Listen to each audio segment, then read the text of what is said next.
আরে আমি যে সাইটটা পাইছি সাইটটার খবর তো কেউ জানে না, আমি তো চাইতেছি গোপনে গোপনে কাজ করতে। আচ্ছা, এই কারণে সাবকন্ট্রাক্টে দিয়ে দিছি। আব্বা আব্বা আমারে 500 টাকা দাও না। এই বেটা, তোর বয়সটা কি কম হইছে? তুই কতক্ষণ পর পর আমার কাছে টাকা চাস? আমি কি টাকার ভান্ডার লয়ে বইছি? আব্বা আমার ইমার্জেন্সি লাগবো, দেও না। আমি অনেক কষ্ট করে মেহনত করে টাকা কামাই, তুই এইভাবে আমার কাছে টাকা চাবি আর আমি তোর টাকা দিয়ে দিমু? যা গিয়া কাম করে তারপর টাকা কামাই লই আয়। আজকের দিনে তুই যদি আমার 500 টাকা কামাই করে না দিতে পারস, তাহলে তোর এই 500 লাগে আরো 500 আমি বইরা দিমু। ঠিক আছে আব্বা, আজকে আমি তোমার 500 টাকা ইনকাম করে দিমুই। কি কও, লোক আসে না? মানে লোক ছাড়া কিভাবে কাজ চলবো? আরে না, আমি এত কিছু বুঝি না, আমার ইমার্জেন্সি একজন লোক লাগবেই। ভাই আমার একটা কাজ দিবেন?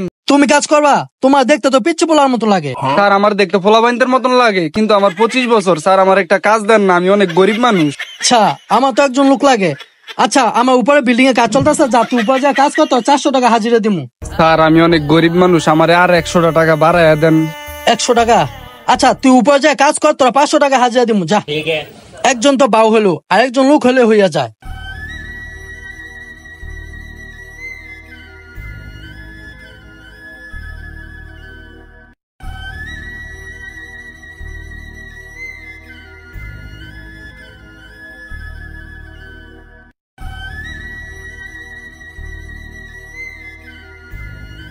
হ্যালো, আর 2 গাড়ি মাল লাগবো। হ্যাঁ হ্যাঁ, ইট লাগবো, ইট পাঠাও।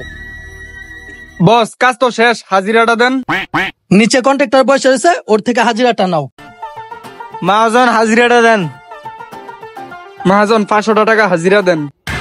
তুই আবার আয় পড়ছস 500 টাকা নইলে লিগা? যা। আবার কামও করাইলো, আবার খাবারও দিল। আলারে এমনই লেবার গো হাজিরা দিতারি না? আয় কতক্ষণ পর পর খালি 500 টাকা দেন, 500 টাকা দেন।